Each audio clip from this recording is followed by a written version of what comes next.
Salut à tous, c'est Chouchou SMR et aujourd'hui on se retrouve pour notre, que je dise pas de bêtises, 9e jour du calendrier d'Halloween. Et aujourd'hui on va venir parler d'une des créatures les plus célèbres, mystiques, dangereuses du monde de la nuit et qu'on peut souvent retrouver à Halloween. C'est tout simplement les loups-garous. Mais pour commencer ce cours, il faut déjà comprendre l'origine du mot. Et attention, c'est un tout petit peu complexe. Dans l'ancien français, le garoul, composé de le, qui veut dire loup, et de garoul, variante de garl. C'est une variante de différents mots. On a garoulf, garwaf, garval, garvalf, emprunt à l'ancien bas francique. Attention, ça devient précis. Wariwolf ou loup-garou de nos jours. Et aussi du néerlandais, attention, werewolf, l'un des mots les plus connus au monde. On le retrouve même dans Harry Potter. Mais il faut faire remarquer que d'un point de vue étymologique, ce mot est un pléonasme. Attention, on utilise des mots savants. Quand j'ai fait mes recherches, ça revenait énormément, puisque garou, de l'ancien bas francique, on disait aussi warwolf, qui veut dire littéralement comme loup. Et comme on peut le constater, l'approche entre werewolf en néerlandais et warwolf en bas francique, en ancien français, est un peu semblable.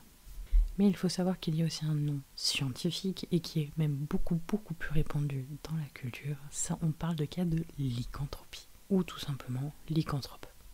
Alors maintenant, le sujet qu'on va venir aborder, c'est tout simplement la lycanthropie. Qu'est-ce que c'est ? Donc, un lycanthrope, plus connu en français sous le nom de loup-garou. Et dans la mythologie, les légendes, ou encore dans le folklore, est principalement issu de la civilisation européenne. Il faut savoir que les toutes premières traces dans le folklore, que ce soit dans les légendes ou quoi que ce soit des loups-garous, apparaissent principalement en Europe. Même si de nos jours, on a des preuves que ce serait possible, que ça soit plutôt partout un peu sur la Terre. Donc, pour expliquer le cas d'un lycanthrope, c'est tout simplement un humain qui a la capacité de se changer en loup. Mais un autre petit détail à savoir, qui est plutôt bon, c'est qu'on ne devient pas lycanthrope comme on le souhaite. Il y a plusieurs causes qui peuvent engendrer un cas de lycanthropie. On a comme par exemple une malédiction, si quelqu'un a décidé de vous maudire ou autre chose. Là, vous pouvez être atteint de lycanthropie. Ou alors vous avez décidé de faire un rituel, c'est totalement volontaire de votre part, et c'est là que vous devenez un lycanthrope. Mais depuis plusieurs siècles, on peut aussi associer une simple morsure ou une griffure à une cause de changement. Attention, ça encore une fois, ça reste à vérifier. Et une autre chose, c'est que le seul moyen d'être transformé suite à une morsure ou une griffure, cela doit avoir lieu lors d'une pleine lune. Et bien sûr, elle ne peut pas être faite par n'importe qui. Si vous êtes attaqué par un simple loup, non, vous ne vous transformerez pas en lycanthrope. Par contre, si vous êtes attaqué par un autre lycanthrope, il y a des possibilités que vous le deveniez.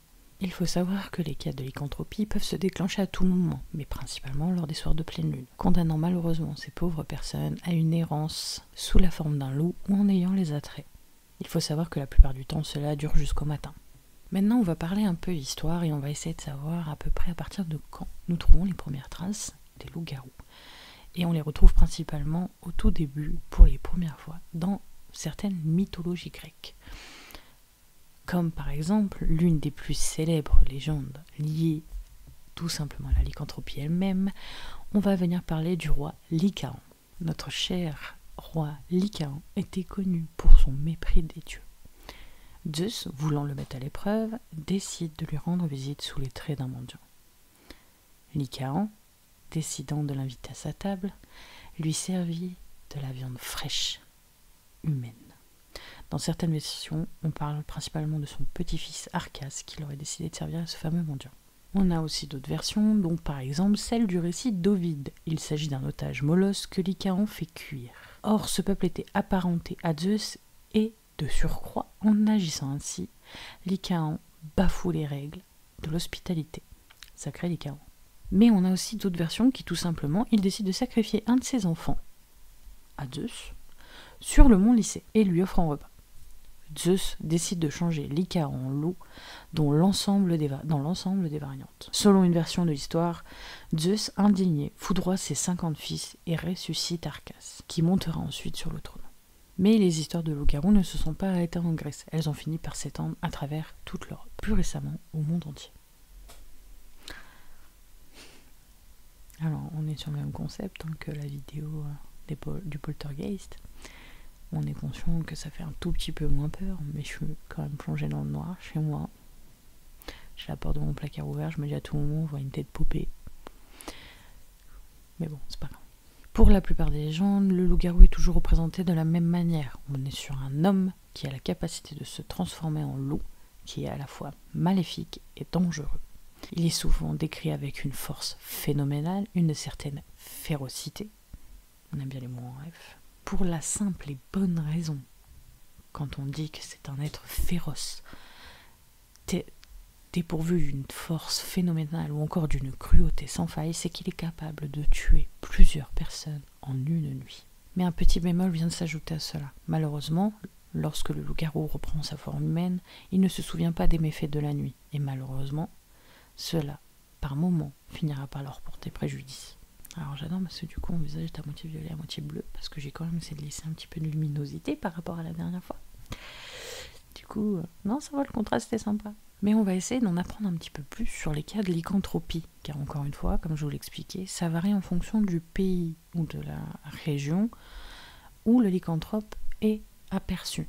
Donc par exemple, on va parler d'un lycanthrope, quand on désigne un lycanthrope, on parle de quelqu'un qui a la capacité de se métamorphoser, soit complètement en animal, soit en ayant toujours des traits à la fois homme et loup. Un autre petit détail qu'il faut savoir, c'est que en fonction du cas, la transformation peut être temporaire, comme on peut le voir la plupart du temps, certains lycanthropes se transforment la nuit, mais il faut savoir qu'il y a des cas où la transformation est permanente.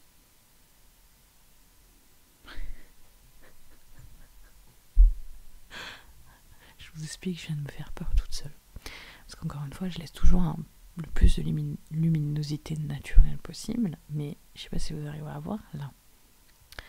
Donc là, vous avez le miroir de derrière qui reflète ma salle de bain.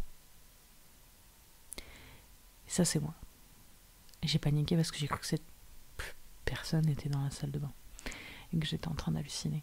J'arrive même pas à me reconnaître sur une vidéo quand même, c'est chaud. Hein. Dans certaines recherches, on apprend que certains cas de lycanthropie font que l'homme a toujours son esprit, mais est sous son apparence animale, c'est-à-dire qu'il arrive à en garder un certain contrôle, mais bien sûr, la soif de sang est toujours bien plus présente qu'autre chose. Il y a d'autres cas aussi qui ont été répertoriés, comme quoi le lycanthrope serait capable de se dissocier de l'animal, c'est-à-dire qu'il est toujours sous son apparence humaine, mais l'animal coexiste à l'extérieur et ferait les méfaits. Et bien sûr, si l'animal est blessé ou l'être humain est blessé, l'un comme l'autre peuvent ressentir la douleur qui est infligée à l'un ou à l'autre.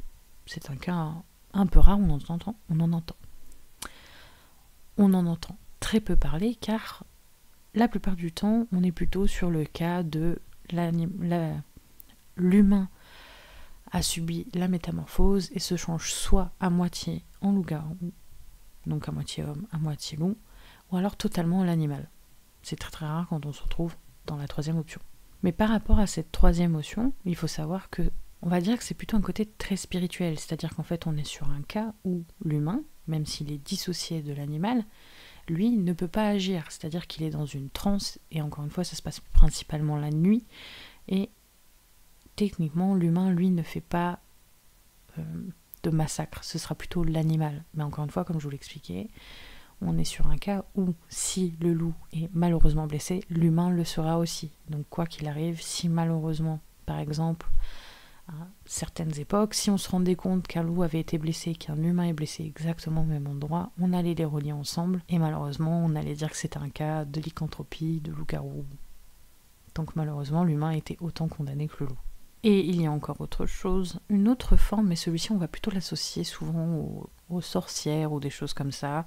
C'est tout simplement que le loup-garou, enfin l'humain et le loup, seraient en quelque sorte des familiers l'un à l'autre et seraient capables de communiquer entre eux, capables de se guider, des choses comme ça. Mais bien sûr, encore une fois, C'est un lien qui est très spécial, c'est un peu comme le cas que je vous ai parlé précédemment, c'est-à-dire qu'on arrive sur un cas où, encore une fois, si l'animal ou l'être humain est touché, les deux seront blessés quoi qu'il arrive. Donc encore une fois, on l'appellera, on dira que c'est un loup-garou et on ne cherchera pas plus loin malheureusement.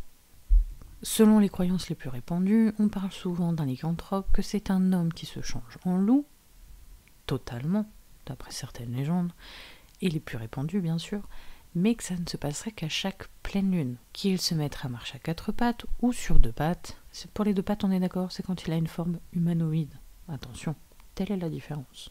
Et il finirait même par hurler à la lune comme un vrai loup. La plupart du temps, il finit par acquérir tous les traits qui s'apparentent à l'animal. C'est par exemple sa force, son agilité, sa ruse et sa grande férocité. Ça revient beaucoup quand même. Il chasse et attaque sans merci ses victimes. Il faut savoir que c'est souvent un animal qui fait d'énormes ravages lors de ses nuits où il est possédé par le loup. Il faut savoir que le loup-garou se nourrit principalement de viande fraîche. Oui, il ne risque pas de s'embêter à vous découper en petits morceaux, vous coupez un petit oignon pour vous accompagner et vous faire cuire en mode pot-au-feu. Étrangle le bétail dans les fermes alentours, s'en prend aussi aux chiens ainsi qu'aux fermiers. Mais son mets le plus apprécié sont les petits-enfants. Dit comme ça, cette phrase est vraiment étrange. Bien sûr, ils essaient de ne laisser aucune trace derrière eux et décident de dévorer leurs victimes. Il faut savoir que le loup-garou fait sa première victime dès l'instant où il se transforme et ne sera incapable, surtout s'il laisse le loup prendre place, de faire une différence entre telle ou telle victime. Si malheureusement un membre de sa famille n'est pas loin, ce sera elle. Mais il faut savoir que les pouvoirs des loups peuvent être amplifiés certaines nuits de l'année. Par exemple, lors de la nouvelle lune en hiver, et principalement au moment du solstice. Car bien sûr, on est sur, comme on connaît, une certaine puissance au niveau du soleil comme de la lune. Il faut savoir aussi que leurs pouvoirs sont plus intenses entre Noël et la Chandeleur aussi, en fonction, bien sûr, encore une fois, de la culture. Il faut savoir que dans notre contexte actuel, on dit souvent que les 3 nuits de la pleine lune font que le loup-garou détruit un peu tout sur son passage. Mais il existe certains textes anciens qui décrivent autre chose. Par exemple, on a des exemples dans certains textes comme quoi, par exemple, dans certaines descriptions, il est mentionné parfois 12 jours après Noël. C'est quand même long. Maintenant, on va essayer de parler un petit peu de leur apparence, car encore une fois, elle change en fonction du folklore du pays. Les croyances et les époques, ou encore les récits qui sont dits. Parce que bien sûr, on peut transmettre certaines histoires, mais avec le temps, elles finissent par être modifiées. Même s'il est généralement décrit comme difficile à différencier d'un loup ordinaire avec une grande gueule, des yeux étincelants et des dents crochues. Il peut être aussi décrit comme un loup immense. Il peut être aussi décrit comme un loup immense ou un humain avec une tête de loup. C'est plutôt souvent, on va plutôt le décrire avec des attraits de loup. De là à ce qu'il ait une tête de loup, souvent on va même dire que son corps est recouvert de poils, qu'il a une queue immense et qu'il est capable de se tenir que sur ses pattes arrière. Mais il y a un cas très particulier, c'est que souvent, l'un des meilleurs moyens pour le différencier d'un loup normal, c'est que certains n'ont pas de queue. Pour certains, ils seraient même encore dotés de leurs yeux humains et de leur voix. Et oui, ils seraient capables de parler. Mais s'il y a bien une chose qu'on retrouve partout dans le folklore, surtout en Europe, c'est que ces créatures auraient tendance à aller chercher de la chair humaine, tout simplement, dans les cimetières qui auraient été enterrés la veille au soir. Donc, si je vous avais précisé au début de nos textes, c'était qu'il y avait plusieurs manières de pouvoir devenir un lycanthrope. L'une des principales serait que vous ayez accepté de pactiser avec le mal lui-même pour pouvoir acquérir certains pouvoirs. Mais il y a aussi la manière tout simplement involontaire. Le plus souvent subi par un individu contre son gré. Par exemple, on a des exemples tout simples où on est sur des cas où des gens voulant se venger d'une personne décident de le maudire. La lycanthropie peut, selon certains folklores, attention je le répète encore une fois, s'acquérir par la naissance, l'hérédité, une exposition trop longue à la pleine lune, ou encore une malédiction. C'est redondant pour celle-ci, mais on a aussi des rituels sataniques, quoique je crois que je vous l'ai dit juste avant. L'absorption de chair humaine, ou encore en revêtant une peau de loup. J'espère que vous n'avez pas de peau de loup chez vous. On va parler de certaines méthodes un peu classiques, surtout au Moyen-Âge, pour essayer de détecter les lycanthropes qui se cachaient parmi les humains. Et l'une des techniques dont je vais vous parler, la première, c'était surtout si vous veniez de revêtir une peau de loup. Tiens. C'était tout simplement, en fait, on venait faire une incision sur la peau de l'individu suspecté et on regardait si des poils allaient en sortir.